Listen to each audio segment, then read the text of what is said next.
Republikës saj. Ka kryeministër që për 1 vjet e ka marrë mandatin përkundër mungesës së numrave në kuvend, përkundër legitimitetit politik dhe pas krejt kësaj periudhe edhe pas shumë zhvillimeve, shkeljeve që ka ndodhur, pas marrëdhënieve të dobësuara me Bashkinë Ndërkombëtare, pa ndaj vizion për idenë që ka po shkon Kosova, e futur gjithandej në probleme, të gjitha raportet ndërkombëtare me rënje të vlerësimit pozitiv për Kosovën, pra ka negativitet në çdo gjë, në çdo fushë. Dhe kjo rënje është drastike, deri edhe te raporti i Këshillit i BE-s, i Progresit, raporti i Progresit. Dhe në anën tjetër, një absurditet që e duket në leximin e parë, pra sot e kemi qeverinë që kontrollon vetëvendosja, presidentën, kuvendin dhe ja shtojmë edhe 7 komuna nga rezultati zgjedhor. Në vend se të kishim një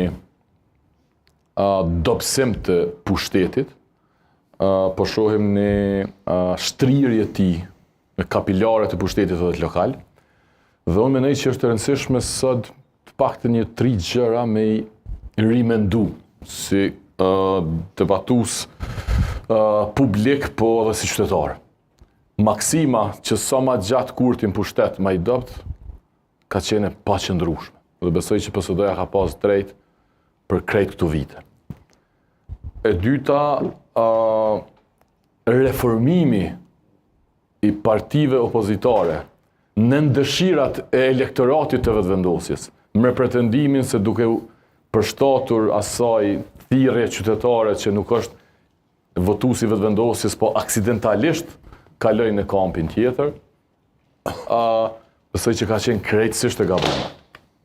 Domethënë, ajo më shumë ju ka përshtat vetëvendosjes se sa që ka prodhu diçka. Kosova sot, për bindjen time, nuk ka diskurs opozitar, ka opozit, ka kundërshtar politik, po s'ka diskurs. Nuk ka një platformë opozitare të partive aktuale, për të cilat është vendimi tyne. Dhe e treta, po jo më pak e rëndësishme, që po harrojmë shpesh, ka mundësi se dia e ka kalu këtë ditë, po Albin Kurti është kryeministri më i gjatë si kryeministër në historinë e Kosovës. Se kanë herë duket që kur gjë s'ka ndodhur, kur gjë s'është bo, hajtë se shkon, dhe kjo është për me ritheksu që Albin Kurti nuk ka qenë aksident politik as elektoral. Edhe mendoj që këtu janë të rëndësishme më rimendu, për shkak se unë besoj që Kosova ka jashtëzakonisht nevojë për opozit për një me. E opozita për një me nuk është më konë me dasht më konë për një me. Unë nuk jam të ja mohu kërkuj, edhe pse kam dilema serioze, po ajo është çështje pa rëndësishme motivet këtë rast, është rezultati. Prandaj besoj që sa më shumë që i shohim maksimat